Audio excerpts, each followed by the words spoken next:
Hello student, good morning. Class third Hindi second व्याकरण 8 chapter first lecture. बेटा chapter का नाम है विराम चिन्ह। जब हम अपनी बात समझाते हैं तो जब बीच में रुकते हैं तो वहाँ पे जो चिन्ह लगाते हैं उसको बेटा कहते हैं विराम चिन्ह। तो इसलिए चैप्टर का नाम इसमें विराम चिन्ह बताया गया है, कैसे लगाते हैं, इसलिए चैप्टर का नाम रखा गया है विराम चिन्ह। चलिए चैप्टर शुरू करते हैं।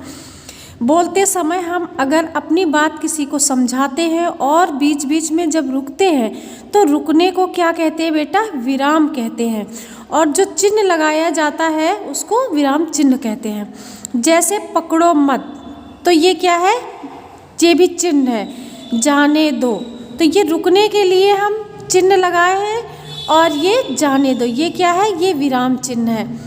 और पकड़ो मत जाने दो, इसमें चित्र में आप देख रहे हो, तो हम बीच में रुके तो ये चिन्ह लगा, ठीक है। और मत जाने दो, तो ये वाला चिन्ह कौन सा है बेटा? विराम चिन्ह।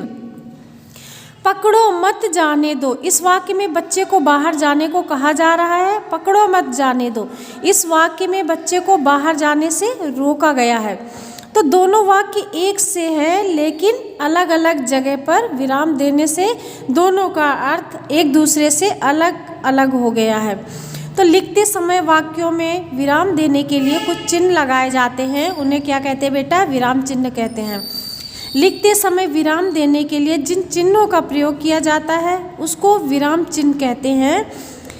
कुछ विराम चिन्ह ऐसे होते हैं जैसे पूर्ण विराम। पूर्ण विराम आप लोग बचपन से लगाते आए हो, आपने फर्स्ट सेकंड में भी लगाया होगा पूर्ण विराम डिक्टेशन लिखते समय। पूर्ण विराम, अल्प विराम, ये कौन सा होता है? ये अल्प विराम। और प्रश्नवाचक चिन्ह ये है, ठीक है। विस्मय बोधक चिन्ह ये है। और पूर्ण विराम वाक्य पूरा होने पर हम क्या लगाते हैं बेटा? पूर्ण विराम लगाते हैं।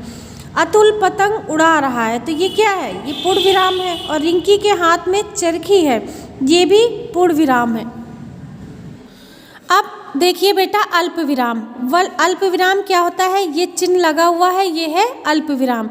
लिखते समय जब हम थोड़ा रुकने के लिए हम अल्प विराम लगाते हैं। और रश्मि, पूजा, कुसुम और जया खेल रही हैं, यहाँ पे थोड़ा सा रुक गए इसलिए अल्प विराम लगा है। पूजा ने गेंद कुसुम को दे दी, ये अल्प विराम है। कुसुम ने जया को, यहाँ भी अल्प विराम लगा है। जया ने रश्मि को, रश्मि ने पूजा को, ठीक है, ये पूर्ण विराम है।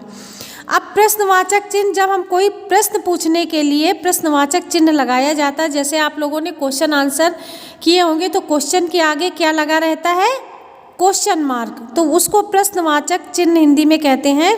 जैसे ये देखिए, ये चिन्ह आप लोग बेटा देख रहे हो, तुम कहाँ जा रहे हो, तो ये क्या है? ये प्रश्न पूछा जा रहा, तो इसमें प्रश्नवाचक चिन्ह लग गया।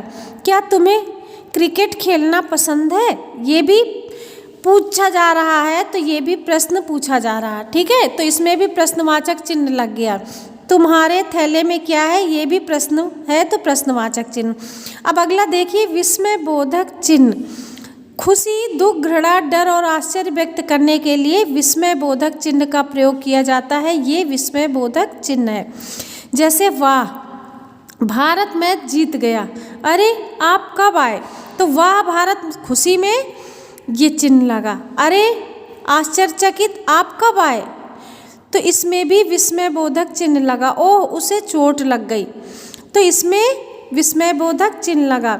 लिखते समय विराम देने के लिए जिन चिन्हों का प्रयोग किया जाता है उसको विराम चिन्ह कहते हैं। बेटा ये आपको होमवर्क में करना है, विराम की डेफिनेशन अपने नोटबुक में लिखना है और लर्न करना है।